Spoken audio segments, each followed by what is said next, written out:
We have a media team here at the Fringe, and as part of that we have a media advice service. So any registered show can speak with one of the team and get help in the promoting of your show.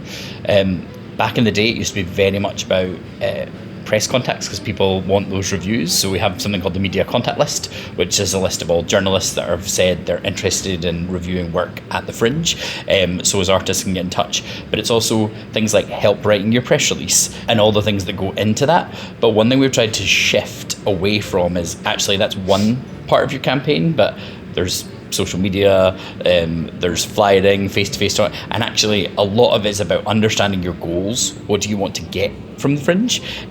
Sometimes you're just so excited to get bums on seats that you jump like 5 steps ahead. So the first thing we'll always sort of ask and take it back to is, oh, so tell me about your show. Because when I brought my own shows, that's literally what I hated. Someone saying, I was like, I've been working on this for a year, I can't give you a nice pithy exactly what this should be. But if you can get that elevator pitch, that 30 seconds, this is the show, this is why it's unique, this is why you should see it, you should learn that as if it's part of your script, as if it's part of the show. And it sounds like such a simple thing, but so many people jump that stage and get into photography and press releases, but they've not actually been like, okay, what's special about the show? What did I love about it when I started creating it? And if you can get that right, that core essence of why you're coming, it will honestly help you at every single step and every decision that you're making. Like, what is it and who's it for? Because actually you could be like, should I pay additional for this big marketing budget? Should I pay for a PR that can help me get more experience? Well, actually, if you know your goals and you know what you're trying to achieve, you could be like, actually, I think my audience skews younger, I'm not going to advertise in this newspaper, or, oh, I think that's exactly where my audience is. So it allows you to spend your budget, but also at the Fringe, you've got your budget in terms of your finances, but you've also got your budget in terms of your own time and energy, which is something you really have to look after. So actually making sure you're throwing that energy in the right direction. We have an event called Meet the Media that happens on the first Saturday of the Fringe, which is essentially a chance for shows to speed date with the media and kind of pitch to people. And having that initial what your show is and the essence of it is invaluable for that.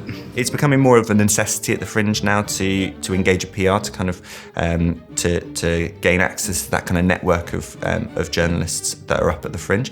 But each kind of PR that's associated to a show will work with our press office to kind of make sure that the right people are booked into the right performances, especially awards judges as you get into the kind of the later bits of the festival, to make sure that they're getting into the performances to see the shows.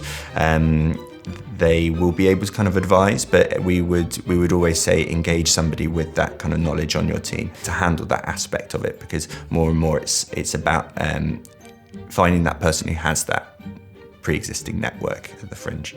And then the Arts Industry Office, which is kind of your kind of first port of call for most inquiries that you might have at the Fringe. They're there to support you during your time there, but they'll also book in all of your guests. So any programmes coming up to the Fringe, they work with the Fringe's Arts Industry Office. So there's an accreditation scheme for any member of the industry up at the Fringe who can kind of get an accreditation and request tickets. So they'll work with our Arts Industry Office in making sure that alongside your kind of reviewers, you've got your industry, so you can secure that tour off the back of it, or get an agent or that sort of stuff.